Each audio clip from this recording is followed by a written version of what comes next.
Targes was a founding prophet of Etruscan religion who is known from reports by Latin authors of the late Roman Republic and Roman Empire. He revealed a cosmic view of divinity and correct methods of ascertaining divine will concerning events of public interest. Divination was undertaken in Roman society by priestly officials called haruspices. Political officials also, such as the augurs, were constituted with some responsibilities for divination. While the religion flourished, these priests accompanied public officials, including generals in the field, and were consulted on everything of interest to the Senate and people of Rome. The sacred texts recording the revelations of Targes were called by the Romans the Etrusca Disciplina, or at least as early as the late Republic. They were written in the Etruscan language, despite their Latin titles. None presently survive. The last author claiming to have read elements of the Disciplina is the 6th century Joannes Laurentius Lydus, writing at Constantinople. Thus, knowledge of Targes comes mainly from what is said about him by the classical authors, which is a legendary and quasi-mythical view. Lydus suggested Targes is only a parable. Etymology. As the Etruscan alphabet had no G, Targes is most likely to be a Latinization of an Etruscan word.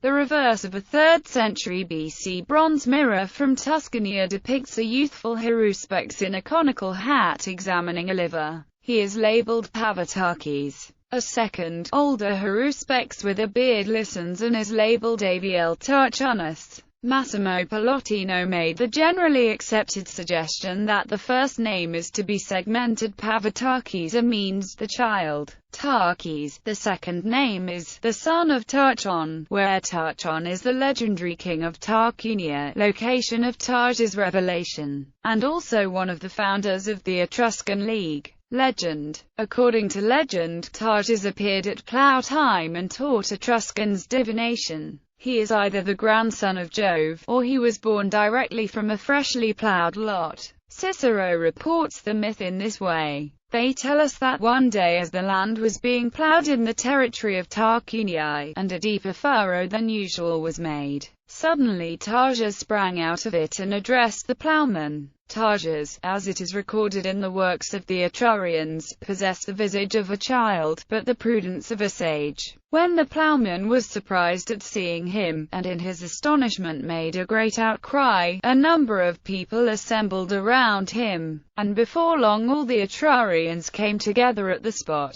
Targes then discoursed in the presence of an immense crowd, who noted his speech and committed it to writing. The information they derived from this Targes was the foundation of the science of the soothsayers, and was subsequently improved by the accession of many new facts, all of which confirmed the same principles. We received this record from them. This record is preserved in their sacred books, and from it the augurial discipline is deduced. In Ovid's version, Tyrrhenus orator observed a clod turn into a man and begin to speak of things destined to happen and how the Etruscan people could discover the future. Ovid, as a poet primarily interested in telling a good story, would have the less historically credible view. Etrusca Disciplina. Joannes Laurentius Lydus lived in the 6th century AD. Although the last classical period writer to have read the books, he is the most specific about his sources. He implies that he read the texts of the Etruscans, that is, the Etrusca Disciplina, including the report of the haruspex, Tarchon,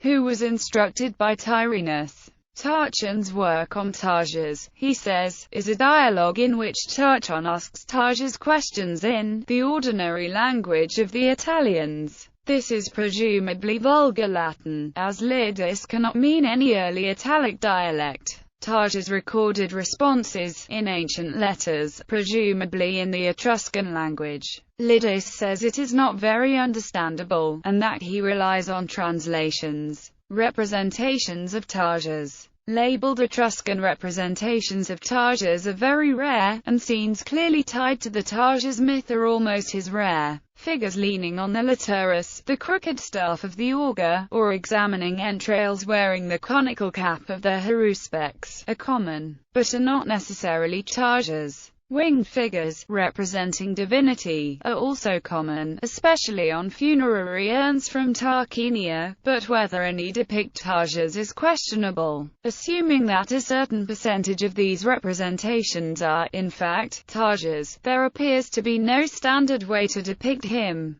Art historians have inserted Tajas freely among them, but entirely in a speculative fashion. In addition to the labeled scene on the bronze mirror described above, which must have been repeated many times without labels, a type of scene engraved on 4th century BC gemstones, once set in seal rings, appears to describe the Tajas myth. A bearded figure bends over as though listening at the head or head and torso of another beardless figure embedded in or arising from the ground. On a similar theme is a 3rd century BC bronze votive statuette, 327 meters high, from Tarquinia, of a sitting infant peering upward with an adult's head and visage.